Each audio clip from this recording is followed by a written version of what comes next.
పరిగెత్తగలను, చూడగలను, వినగలను, అన్ని విధాలుగా కూడాను చక్కని 16 సంవత్సరముల యువకుని వలె ఉంటున్నాను.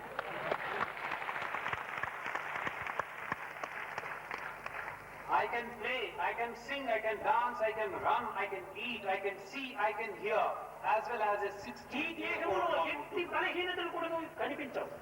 as well as a 16-year-old one would do. There is no trace of weakness in this body. What is the reason for this? The main cause and the reason for this youthfulness is the sacred and noble feelings that I have. Now people in the world do not try to see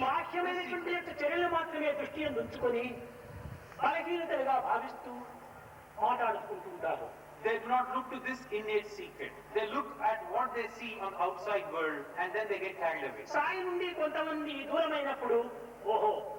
Saibaba నుండి కొంతమంది దూరం అయిపోయినారు, ఇంకా సాయిబాబా బలం తగ్గిపోవచ్చును అని కూడా భావిస్తుంటారు.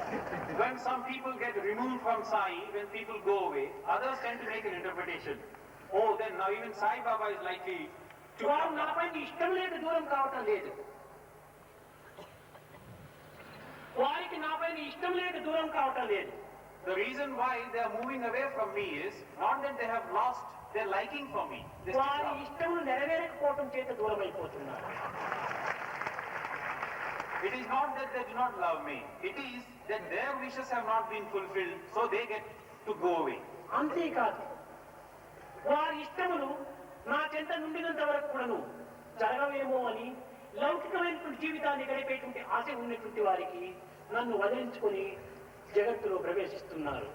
Not only this, they are gripped by the fear that if they are with me, their worldly desires and wishes may not be fulfilled. They have this fear also. So they want to go away. ప్రశ్నించినప్పుడు వారి గౌరవాన్ని వారు కాపాడుకునే నిమిత్తమై సాయిబాబా పైన కొన్ని విధమైనటువంటి ఆపోహనలు కల్పిస్తుంటారు. If you are now to question such persons, the reason why they have gone away, so that they could maintain their own standing, they will try to put a few things on Sai Baba. అది కూడా నాకు చాలా సంతోషమే. కారణం ఏమనగా వారి యొక్క గౌరవాన్ని అభివృద్ధి పరచుకునే నిమిత్తమే నన్ను దూషించడం వల్ల వారికి ఆ గౌరవం కలుగుతుందని అది కూడా నా ఉపకారమే. So they tend to degrade me in the process. Now even that is something which gives me joy and happiness, because by thus degrading me and denigrating me, they are furthering their cause and they are seeking their own happiness. మనం లోతుగా విచారించినప్పుడు నదుల వలన సముద్రం ఉన్నదా, సముద్రం వలన నదులు ప్రవహించుతున్నవా అనేటువంటి విషయాన్ని విచారించాలి.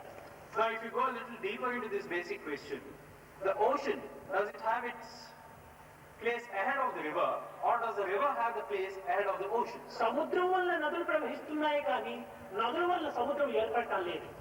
It is because of the ocean in the first place the rivers are flowing. It is not that the ocean exists because అదే విధంగానే నా యొక్క మంచి వల్లనే నా గౌరవ ప్రతిష్టలు పెరుగుతున్నాయి కానీ మరొకరి చేత పెరగటం లేదు. In the same manner, it is because of my own good nature, my name and fame are spread. ఇంకా నన్ను ఆశ్రయించడం చేత వారి గౌరవ ప్రతిష్టలు పెరుగుతున్నాయే కానీ వారి వల్ల నా గౌరవ ప్రతిష్టలు పెరగటం లేదు. It's not because of them. Because they have taken shelter under me, their name and fame are spreading. It's not the other way around. నా మంచి చెడ్డలే నా గౌరవ ప్రతిష్టలకు మూల కారణం. What I am and what I stand for, all that is good and noble, that is the cause for my name and fame. దీనికి ఒక చిన్న కథ ఉంటుండాలి. But there is a small story to this. దండిగా పండినటువంటి ఒక ద్రాక్ష తోటను ఒక నక్క చూచిందట. A fox once sighted a grapevine. ఆ ద్రాక్షను ఆరగించే నిమిత్తమై ఆ ద్రాక్ష తోటలో చేరిందట. Now this fox wanted to partake, to eat a few of those grapes, so it entered this. ఆ ద్రాక్షను అనుభవించే కోసమని ఎన్నో ప్రయత్నాలు చేసింది. Having entered this garden, it made all kinds of, all that it could do to secure a few కానీ grapes. ఆ నక్కకు ఈ ద్రాక్ష అందలేదు. But this fox could not reach out to these grapes. కడపటికి విసుగు చెంది బలహీనమై తిరిగి వస్తుండాలి. Finally, it was led to a state of despair. It became weak, lost interest, and was ఈ returned. నిరాశతో వచ్చుతున్నటువంటి ఒక నక్కను చూచి ఒక కాకి నక్క బావా చక్కగా తిన్నావా అని ఈ ద్రాక్షను అని అడిగిందట. Now this fox was returning thus in a dejected mood, and a crow accosted it and said, "O fox friend, have you been able to eat these grapes to your heart's చెప్పిందట, content?" చీ చీ చీ ఆ ద్రాక్ష పుల్లగా ఉంటుండాలి దానివల్ల నేను తినలేదు అన్నది.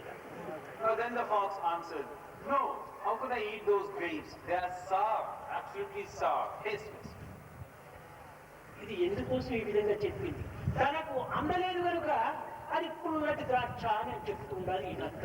Why has this fox described the grapes as being sour? Because it could not partake of these grapes. అదే విధమైన కొంతమంది నక్క బుద్ధి వ్యక్తులు సాయి వారికి దక్కకపోవడం చేత దానిపైన విరక్తిగా మారి వారు దానిపైన ఒక అవిరుద్ధమైనటువంటి భావాలు పెంచుకుంటూ పోతుంటారు.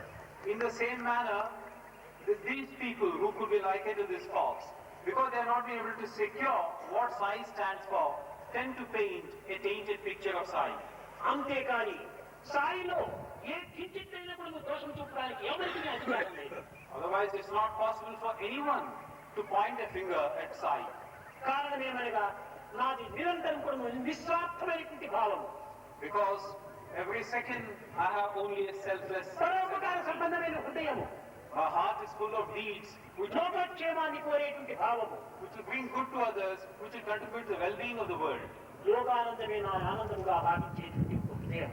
My heart is such that it always aspires for the happiness of the world. ఇట్టి నా పవిత్ర హృదయాన్ని భావాన్ని తలంపులను కూడా అర్థం చేసుకోవడం అందరికీ సాధ్యం కాదు. This pure and noble and sacred heart of mine, nobody can possibly grasp its nature. కనుకనే దినదిన ప్రవర్తమానమై ఆనందమైనటువంటి యొక్క జీవితాన్ని నిరంతరము గడుపుతూ ఉంటున్నాను. That is why day by day I am spending my life full of happiness and joy.